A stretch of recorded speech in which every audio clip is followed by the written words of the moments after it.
Bienvenidos y bienvenidas a la Cátedra de Sumaca Usai, Territorialidades, Derechos y Naturaleza.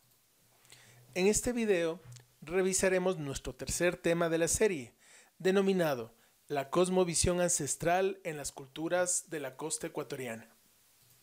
Lo que la población no indígena del país hoy puede identificar como identidad ancestral ha sido fruto de décadas de lucha cultural, política y social de los pueblos originarios. Recordemos que la época colonial, la independentista y la republicana posterior a esta no se caracterizaron por un rescate y reconocimiento de los saberes, la cultura o la identidad aborigen. Una de las expresiones que se pudiera pensar buscaría rescatar los símbolos y significados de nuestra identidad ancestral es el nacionalismo, que al decir de Álvarez 2016, antes que un reconocimiento de nuestros vínculos indígenas, más bien contiene las pugnas de poder sobre qué y quién decide la legitimación de lo que significa patrimonial. Una reflexión sobre esto, hecho por los investigadores Mestre y Gil, nos dice que la identidad es un concepto que es posible relacionarlo con el patrimonio, es decir, el llamado patrimonio identitario. Como se mencionaba antes, esta identidad ancestral, que en ocasiones lo llamamos patrimonio, antes de las movilizaciones indígenas de los años 90, se enfocaba en destacar lugares geográficos como Galápagos, la mitad del mundo, la avenida de los volcanes, o hacia la arquitectura urbanística colonial como la arquitectura de Quito o de Cuenca. El 12 de octubre de 1992, en el marco de la celebración del quinto centenario de la llegada de los españoles del continente americano, lo que se denominó el Encuentro de Dos Mundos, los gobiernos de América Latina lo celebraron invitando a la reflexión, al respeto por el pasado, a la búsqueda de la identidad y a la consolidación de procesos de integración, desarrollo y paz. Sin embargo, la configuración de lo nuestro se mantuvo alrededor de lo colonial, lo religioso y lo urbano, mientras que lo indígena fue representado en la monumentalidad arqueológica, como por ejemplo el complejo de Ingapirca, en cerámicas de alto valor estético como los de la cultura chorrera, dejando fuera de escena los sitios sin vestigios artísticos, los saberes ancestrales, las formas tradicionales de gestión de la naturaleza y otro tipo de expresiones culturales propias del sector rural.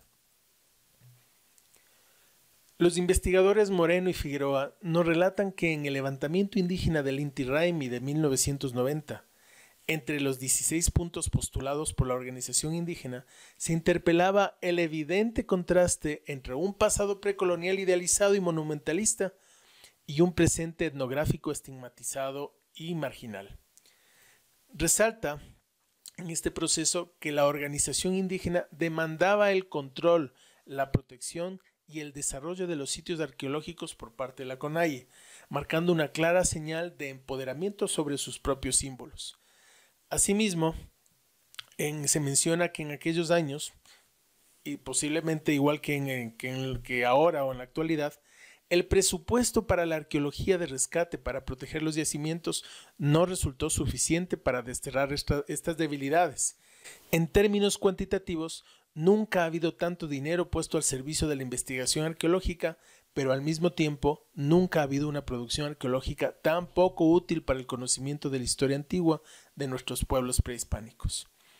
Una primera conclusión entonces respecto de lo mencionado hasta el momento da cuenta de que por una parte lo que denominamos cultura ancestral ha venido teniendo una visibilización más integral a partir de la década de los 90 del siglo anterior, y por otro que esta reivindicación ha tenido su fuerza en los movimientos indígenas más relacionados a la serranía que a la costa, lo que ya nos da una referencia del camino que nos queda por recorrer en este sentido. Es importante recordar que en este mismo contexto y a partir de los primeros años del siglo XXI, tanto Bolivia como Ecuador inscriben en sus constituciones un concepto recuperado de sus lenguas nativas, el Sumaca Usai o buen vivir en Quichua o el Sumaca Maña, buen convivir en Aymara, posicionándolas como un principio ético, moral y filosófico alternativo al modelo desarrollista que se imperaba en América Latina en aquel momento. El buen vivir se lo posiciona como la base de un paradigma más amplio que permea hacia la academia, la cultura, la sociedad y la política, que promueve la búsqueda comunitaria y sustentable de la felicidad colectiva y una mejora de la calidad de vida a partir de los valores y estilos de vida no occidentales que son recuperados como para la memoria histórica. El Sumaca Usai actúa así como un orientador de las políticas públicas que operan mediante los planes nacionales de desarrollo, en el caso del año desde el 2007 hasta el 2016, el Plan Nacional del Buen Vivir. Estas incluyen en el campo de lo patrimonial el promover y apoyar procesos de preservación, valoración, fortalecimiento, control y difusión de la memoria colectiva individual y del patrimonio cultural y natural del país en toda su riqueza y en toda su diversidad. Para ello, se propone el reconocimiento y la significación de los pueblos y de sus culturas, saberes, cosmovisiones y modos de vida, tanto en la pluralidad y complejidad existente como en su ancestralidad histórica. Entre estos objetivos del Plan Nacional de Desarrollo se resalta el dotar el reconocimiento al patrimonio natural y cultural ya existentes, así como superar el fragmentado y precario conocimiento que se tiene sobre los mismos. La cultura se coloca como centro de atención y eje transversal en los planes de desarrollo del Estado, prestando cuidado a procesos de participación de los múltiples actores sociales, promoviendo espacios de diálogo cultural, iniciativas descentralizadas, incluyentes e igualitarias, tanto en derechos como en oportunidades, para de esta manera alcanzar lo que se denomina la interculturalidad. Hagamos un alto en este momento para identificar dos conceptos importantes, porque aquí vamos a trabajar estos dos temas en adelante, y es qué es una nacionalidad indígena y qué es un pueblo indígena. En este caso, a partir de las descripciones de Naciones Unidas, nacionalidad indígena como colectivos humanos que comparten vínculos históricos, económicos, políticos y culturales, gobierno propio y formas de organización social. Las nacionalidades tienen sistemas propios de administración que les otorga una relativa autonomía. La autonomía no significa leyes o normas fuera de la Constitución o irrespeto a los derechos individuales y colectivos. No es un Estado dentro de un Estado. La autonomía para las nacionalidades comprende la administración del territorio, la justicia, valores de la cultura, manejo del idioma como elementos básicos de su identidad. Por otro lado, el concepto de pueblo indígena se mira como colectivos que forman parte o no de una nacionalidad y que guardan determinadas particularidades étnico-culturales. Es el conjunto de comunidades que comparten una misma historia, costumbres, modos de vida, idiomas, indumentaria, cosmovisión colectiva a través de su comunidad, gobierno comunitario en su territorio. Pero son colectivos con valores culturales tangibles e intangibles que subrayan la diversidad, como pueblos indígenas, afroecuatorianos y montubios. Entonces, con esta claridad, con estas claridades o explicaciones, vamos a revisar lo que son las culturas de la costa.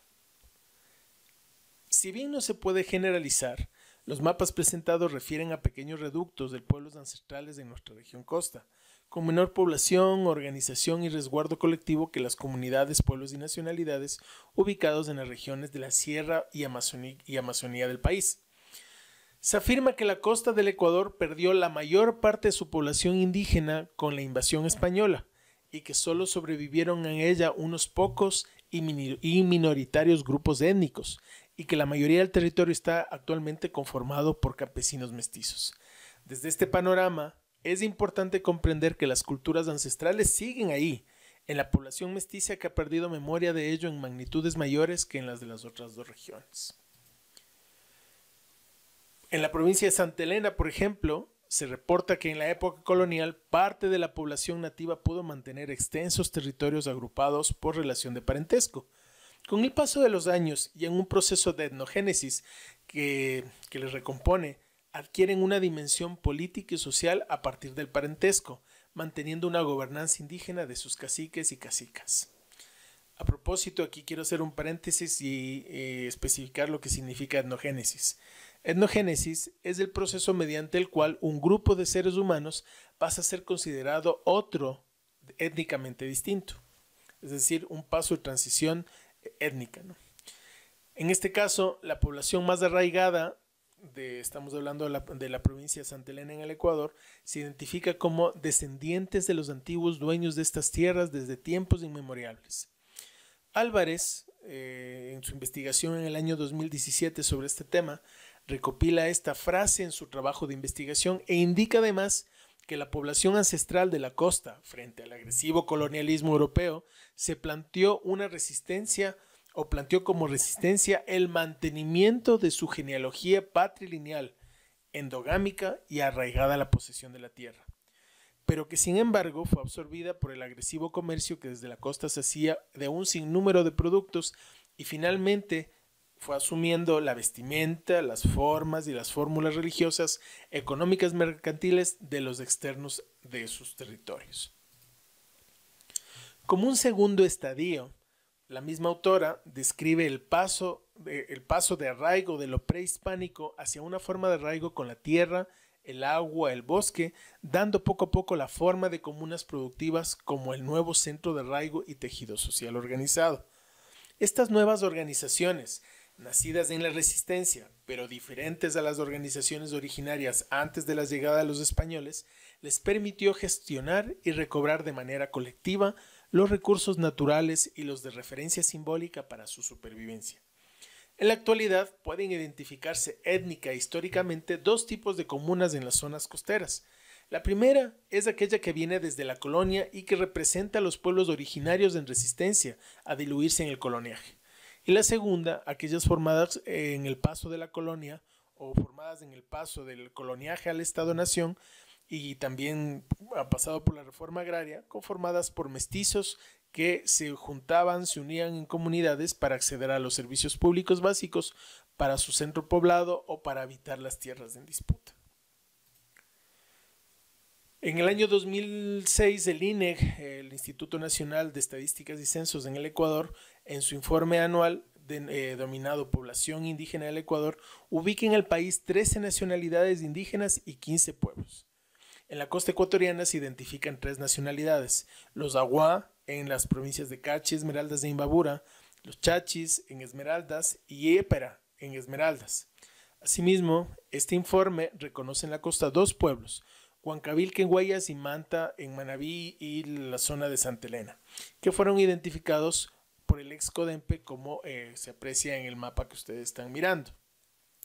Es importante destacar que además de los pueblos y nacionalidades se reconocen en la costa del Ecuador a la cultura montubia y a la cultura afrodescendiente. Vamos a revisar entonces estas nacionalidades. Empecemos por la nacionalidad Aguá, que está ubicada en las provincias de Esmeraldas, Cachi y parte de Imbabura. Habla la lengua aguapit, tradicionalmente conocida como cuaquier.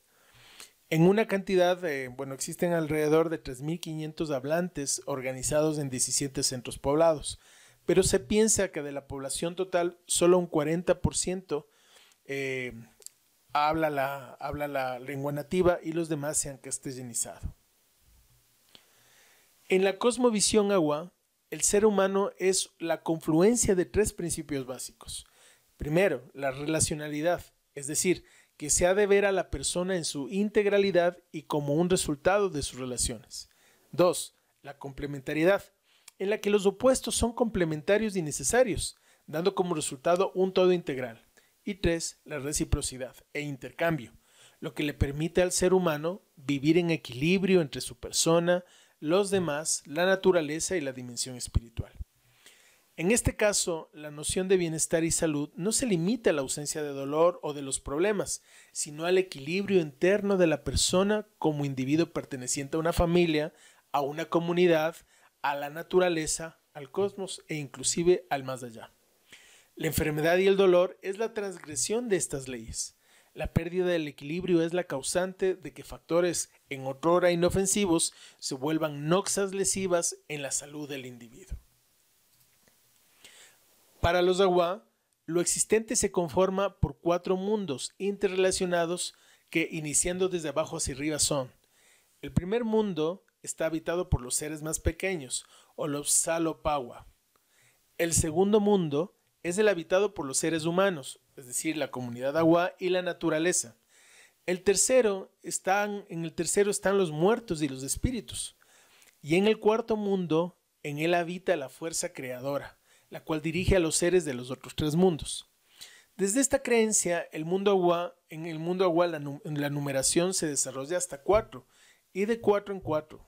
Así, tenemos que, por ejemplo, las viviendas tienen 4 lados con 4 pilastras. El techo también tiene 4 cuerpos. El fogón de la cocina tiene 4 palos y 4 tulpas o piedras que se sujetan a la tierra. La nacionalidad chachi. Ubicados en la provincia de Esmeraldas y conocidos por algunos historiadores como cayapas, hablan el lenguaje chapala, que es la unión del idioma zafiqui y aguapit. Tienen aproximadamente unos 8,000 hablantes ubicados en la zona del río Cayapas, del río Canandé y del Muisne en Esmeraldas. Se autodenominan chachis, que en su lengua significa gente, y rechazaron la denominación cayapas a partir de la Asamblea Provincial de los Cayapas de 1978, ya que este nombre fue impuesto como burla por parte de los españoles llegados a sus tierras y que significan los salteadores de los montes.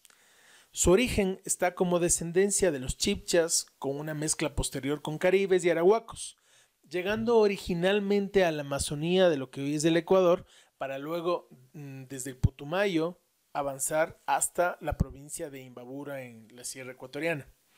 Pero, a partir de 2 actos de conquista, primero por los incas y después por los españoles, fueron obligados a desplazarse a la zona selvática y montañosa de la actual provincia de Esmeraldas.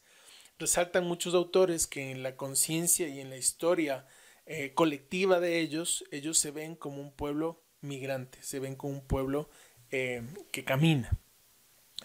En sus creencias, originalmente se consideraban las únicas criaturas de Dios, acentuando que las criaturas de piel oscura o de piel blanca al morir se convertían en nubarrones oscuros o blancas nubes. Creen en el esfuerzo propio y el respeto por las cosas ajenas.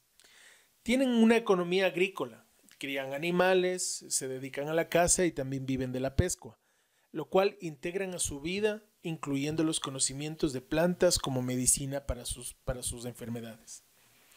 Dentro de sus actores más relevantes se encuentra el Una Chaitarucula o gobernador, quien es el encargado de dirigir a la comunidad y vigilar el cumplimiento de las tradiciones.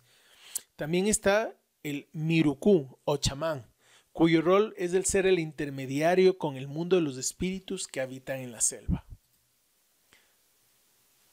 Sánchez, investigador de esta cultura en el año 2015 en una publicación que hizo, indica que su organización social básica es la familia ampliada, en la que la monogamia es estricta y completada muchas veces con la endogamia.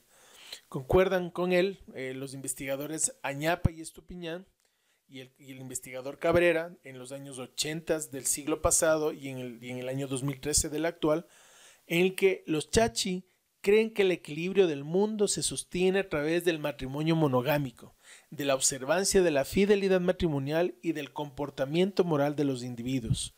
Creen que si no fuese por ellos, el mundo ya se habría acabado. Por esta razón se consideran más cercanos a Dios. En un trabajo muy importante hecho por el investigador Henry Medina juntamente con otros en un libro que se llama Etnografías mínimas del Ecuador Sáchila, Chachis, Cholo, Cofán, Agua, Cuaquer, menciona que una de las manifestaciones culturales más relevantes del pueblo chachi es su mencionada ley tradicional, que es un conjunto de normas propias que define su comportamiento ético y moral, haciendo especial énfasis en la protección de la familia, pues trata de las condiciones para contraer matrimonio, de una fidelidad conyugal absoluta y la prohibición del adulterio, la negación del divorcio y el mantenimiento de una cultura pacífica lejos de riñas y peleas. La nacionalidad épera. Es una nación muy reducida en número. Se estima que solo unas 60 personas hablan el lenguaje épera, pedede o pedede. Se considera que existen unos 300 miembros de esta nacionalidad en la provincia de Esmeraldas en el censo que se hizo en el 2001 al respecto. En Ecuador se ubican en las zonas de las provincias de Esmeraldas en Borbón, Capricho, Palma, Bella Aurora, La Concepción y Santa Rosa. En esta última, cerca del río Cayapas, se van a unificar las comunidades que anteriormente se denominaban La Cayapa y San Francisco de Cayapas. La base social son las familias ampliadas, conformadas por hasta unas 25 personas. Sin embargo, la tendencia actual es a organizarse por familias nucleares. Su organización y gobernanza se da en un sentido partilineal, por el apellido con base a un linaje mítico histórico. En el Ecuador, este apellido gobernante es el Canepa, quienes heredan el bastón de mando de los Epera. La mujer del gobernante también tiene un puesto importante a su lado. La comunidad de Epera ha venido sosteniendo un proceso de reconocimiento legal y organizativo desde los años 90, con la inscripción de sus directivas y de sus estatutos. La nacionalidad de Epera es miembro de la CONAICE en el ámbito regional de América Latina y de la CONAIE en el ámbito nacional. La nacionalidad ha instituido un sistema de normas propias sobre las conductas individuales y colectivas, así como de normas de juzgamiento y sanción de faltas que cometen sus miembros. Con estos aprendizajes terminamos nuestra tercera clase. Nos vemos en el siguiente video.